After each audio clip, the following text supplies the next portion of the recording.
Salut tout le monde, alors aujourd'hui je reviens dans une vidéo pour un petit peu faire une vidéo parce que ça fait longtemps que j'en ai pas fait. Et bon alors je suis un petit peu occupée en ce moment on va dire, donc j'ai un peu pas le temps de tout faire, c'est un petit peu compliqué. Et donc j'ai quand même cette idée de faire cette vidéo depuis un petit moment. Donc je me suis dit aujourd'hui j'ai un peu de temps donc pourquoi pas faire une vidéo. Donc me voilà, me voici, me voici, me voilà, me voici. Ok, et donc mon titre de vidéo, ma gauche, je m'auto-fous de ma gueule.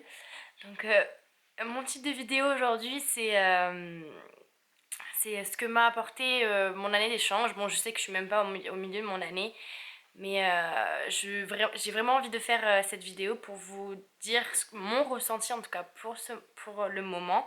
Ça fait 4 mois que je suis là et j'ai déjà un ressenti, hein, faut le dire, ça fait 4 mois et 4 mois c'est quand même pas rien. Donc voilà. Juste pour dire qu'aussi que j'ai une petite idée de vidéo qui va... Je sais pas quand est-ce que je vais la faire, mais bientôt. Donc c'est avec quelques amis à moi, étudiants d'échange, qui je leur ai demandé de répondre à des questions, qui vont le faire, qui m'ont envoyé des vidéos et genre un petit featuring. Donc voilà, mais peut-être que ce sera une vidéo prochainement, on verra. Enfin bref, je suis pas là pour parler de ça, je suis là pour parler d'autres choses. Et donc voilà, donc comme j'ai dit, ça fait 4 mois que je suis là, donc dans l'Utah, North Logan. Euh, et donc je suis dans un lycée américain, hein, pour ceux qui me voient pour la première fois. Et je suis en 12th grade, donc l'année de senior, donc l'année de terminale, normalement. Et donc voilà, avant de partir, je... Pas que je m'étais fait des films parce que c'est plutôt l'inverse, genre je m'étais fait des films mais en fait la réalité est mieux. Donc c'est pas ça mais c'est dans l'autre sens, style je me suis fait des idées on va dire de ce que je vais apprendre, de ce que ça va m'apporter. Et en fait ici je me rends compte de plein de choses. Donc premièrement mon anglais, je me suis dit ouais moi je suis trop forte en anglais. Je me suis pas dit ça quand même. Non, je me suis dit que franchement, je me débrouille vraiment pas mal en anglais. Hein. Je vais pas faire la fille qui parlait pas anglais avant. Donc oui, je parlais anglais avant un petit peu, enfin un petit peu beaucoup. Mais je me disais que venant ici, au bout d'un mois, 2 mois, quoi, je serais les doigts dans le nez, tranquillou minou, quoi. Mais vraiment pas du tout. Donc on me pose souvent la question, ouais, Pauline, ça y est, t'es bilingue? Et mais vraiment, je pense que je peux te dire non. Je peux vous dire non. Parce que ça fait 4 mois. En 4 mois, tu n'es pas bilingue. Tu es. Enfin, pour ma part en tout cas, je me considère comme fluent. Donc fluente. Et parce que je peux tenir une conversation très facilement sans réfléchir. Maintenant, genre, depuis à peu près le 3e mois, donc depuis à peu près un mois, je peux te tenir une conversation tranquille ou quoi. Genre, sans réfléchir à ce que je dis. Si la conversation, on va dire, n'est pas d'Albert Einstein, on va dire, du niveau d'Albert Einstein. Voilà, ça va quoi, je me débrouille. Après, bien sûr, j'ai du manque de vocabulaire pour certains trucs, mais franchement, dès le premier jour que je suis arrivée ici, j'ai appris des mots de vocabulaire tous les jours. De tous les jours, j'apprends un nouveau mot et franchement, ça me plaît. Parce que je me dis, alors, je m'étais jamais rendu compte à quel point, quand tu parles une langue, donc pour nous français, tu connais tellement de vocabulaire. C'est bête à dire, hein, parce que genre, tu te dis, ouais, je suis native française, donc je parle français couramment. Mais c'est vrai que quand tu te dis que tu connais tous les mots, mais c'est-à-dire mais jusqu'au je sais pas, jusqu'au gravillon de la poussière qui dessus il y a un mot et que tu connais, tu vois. Que ici tu dis, je connais même pas comment on dit, je sais pas, j'ai pas d'idée, mais je savais même pas comment on disait du savon, tu vois, pour se laver les mains au début. Et c'est des trucs futiles comme ça, mais tu te dis, mais c'est vrai que c'est important, tu vois, genre les trucs futiles. Et donc, enfin bref. Et donc j'apprends des mots tous les jours, et donc mon anglais, voilà, depuis que je suis arrivée là, monte en niveau flèche. Mais je veux dire, faut pas trop rêver non plus qu'au bout de 3 mois tu sois bilingue quoi. Tu es peut-être fluent, tu seras peut-être fluent et on va dire à l'aise. Mais franchement, si t'es bilingue au bout de 3 mois, c'est qu'avant de partir, t'étais vraiment quasi bilingue. Enfin voilà. Enfin bref, c'est mon opinion. Et donc voilà, donc mon anglais est plutôt pas mal. Donc ce qui m'a apporté en tout cas d'être pas mal en anglais au début, c'est ma vie sociale. Parce que là, franchement, les gars, comment on veut dire? Donc moi en France, voilà, j'ai mon groupe d'amis et voilà, j'essaye de rencontrer des nouvelles personnes un peu de temps en temps. Mais c'est un peu compliqué pour moi parce que je me considérais comme super timide. Et voilà, je me considère. Franchement, je l'ai dit à mes parents et à ma famille d'accueil aussi d'ailleurs. Et franchement, moi, en étant en France, je me disais, ouais, Pauline, t'es timide, t'es faible, t'as vraiment pas de chance. Voilà, je me rabaissais comme pas possible. Et depuis que je suis là, bah, franchement, je m'étonne.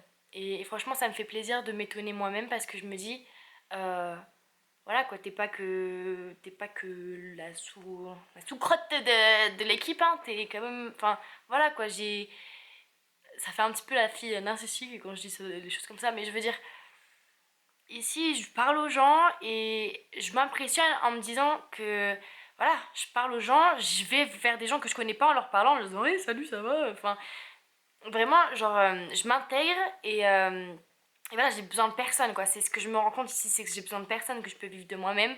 Et ça me fait vraiment très plaisir. Et puis, voilà, on va le dire, hein, j'ai jamais eu trop de chance avec les garçons. Et puis ici, enfin voilà, c'est tout dans l'accent, mais on va dire ici, voilà, genre les gens, ils s'intéressent à moi, même si c'est pas genre le truc de fou, quoi, le truc, voilà, c'est pas le truc de l'année, parce ils reçoivent des étudiants d'échange tous les ans. Je suis pas la seule étudiante d'échange, mais je suis la seule française. Donc voilà, c'est un petit peu, oh la France, nanana. Donc voilà, on s'intéresse à moi et puis voilà, ça fait plaisir, ça remonte un peu l'estime de soi-même. Et donc je pense que ça, c'est un petit peu le gros truc que j'ai à dire.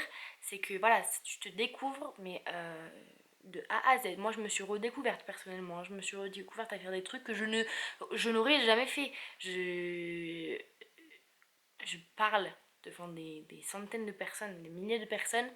Je parle en classe, enfin je me lève pour lire un texte. Alors déjà moi lire c'est pas mon truc, devant tout le monde c'est pas mon truc. Alors en plus en anglais, en plus devant des gens, voilà, ils sont un peu plus jeunes et tout, donc enfin, certains sont un peu plus jeunes, donc parfois c'est un petit peu like, jugé et tout. Donc, mais voilà, moi je me dis ici, voilà, j'ai 10 mois pour me prouver, j'ai 10 mois pour m'améliorer, pour apprendre de moi-même et apprendre de ma vie, quoi, on va dire. Et voilà, je me surprends et ça me fait plaisir. Donc, si vous décidez de faire une année d'échange, je pense que ça, c'est le truc qui va vous plaire le plus, c'est de vous redécouvrir. Peut-être que dans certains. Bon, parce que en fait, moi je prends mon exemple, hein, parce que je ne connais que le mien pour l'instant. Mais je veux dire, peut-être que. Je ne sais pas, hein, mais je le dis comme ça, mais je me dis peut-être que. Voilà, ça peut aussi. Moi, c'est dans le bon sens, mais ça peut aussi être dans un mauvais sens. C'est-à-dire que tu te rends compte qu'en fait, t'es venu ici et que tu peux pas, quoi. Que tu peux pas vivre sans ta famille, que tu peux pas vivre sans tes amis. Ben, moi, c'est l'inverse. Moi, je me dis, putain, je peux pas vivre sans ma famille, je peux pas vivre sans mes amis, mais en vrai. Je suis désolée, je vous aime, hein, mais je peux vivre sans eux et voilà, je me sens beaucoup plus grande et mature et en fait tout le monde me disait ça avant de partir, il me disait mais tu vas revenir, tu vas être changée, grandie, mature et prête à affronter le monde. Mais en vrai c'est vrai, hein, maintenant bah, depuis que je suis là, voilà, troisième petit point, c'est que voilà, depuis que je suis là, déjà avant de partir, j'avais envie de voyager, hein, obviously. Mais voilà, depuis que je suis là, ben là c'est fini, hein. Comme je dis, j'ai croqué dans la pomme, j'ai envie de la manger entière. Maintenant j'ai envie de voyager, mon gars, mais laisse tomber. J'ai envie d'aller partout dans le monde. Et voilà, j'avais même prévu, enfin, pour quelques semaines, je me suis dit, vas-y, je rentre, je travaille pendant 3 mois et je repars, tu vois. Mais après, j'ai appelé mes parents et tout. Mes parents m'ont dit, non, mais alors calmos, parce que hein, les sous, ça tombe pas du ciel. Donc voilà, donc au final, bah, je reviens, je fais mon BTS et puis je repars. Donc voilà, j'ai envie de voyager et c'est un truc aussi que j'ai vraiment découvert chez moi, c'est que j'aime voyager et que voilà quoi. Je veux aller partout, partout, partout, partout quoi. Et puis aussi, en plus, autrement, Maintenant que voilà, je commence à m'améliorer en anglais et que je me dis voilà, je suis au 4e mois et que je suis déjà très bien, donc peut-être que dans 6 mois, je pourrais me considérer peut-être bilingue. Je vous dirai ça. Mais donc je me dis aussi que voilà, maintenant que j'ai réalisé mon rêve, j'ai des nouveaux projets. Puis moi, je pense que je suis le genre de personne à penser trop, tu vois, genre à trop penser. Donc j'ai toujours des trucs, quand je suis en train de faire quelque chose, j'ai envie de faire quelque chose d'autre. Donc ce que là, je suis en train de me dire, c'est que voilà, moi, je finis de parler anglais. Après, voilà, j'apprends une nouvelle langue. Pas le chinois, trop dur et trop bizarre. Je rigole. Euh, En plus, chinois, c'est plutôt pas mal hein, pour voyager dans le monde, on va dire, parce que c'est réputé, on va dire. Mais non, moi, c'est plutôt langue basique, espagnol, italien. Voilà, donc voilà, c'est un petit peu tout ce que j'ai à dire, je pense. Ça a recouvert un petit peu des choses principales. Et puis je garderai d'autres choses pour la vidéo que je vous en ai parlé, que je vous ai parlé avant. Donc j'espère que je vais pouvoir faire ça bientôt. Et voilà. Donc le truc que je fais jamais dans ma vidéo, mais que là je me suis dit, Pauline, fais-le parce que on me demande de temps en temps. Donc barre d'infos, ça fait gaver youtubeuse, genre. Alors voilà, je me suis offert un rouge à lèvres, voilà, de la marque ELF. Euh, Vas-y, calme-toi. Non, pardon, c'était pas méchant, c'était juste parce que ça m'a fait rire. Enfin bref, donc barre d'infos. J'ai ma page Facebook. Donc ma page Facebook et après si vous voulez aller sur ma page Facebook et si vous voulez aussi il y a sur une autre de mes vidéos genre qui dure 2 minutes hein, vous avez dans la barre d'infos je crois que j'ai mis mon Snapchat et mon Insta. De toute façon c'est tout ce que j'ai et donc voilà après voilà hein, je crois que c'est tout donc je vous revois dans une autre vidéo. Allez bisous.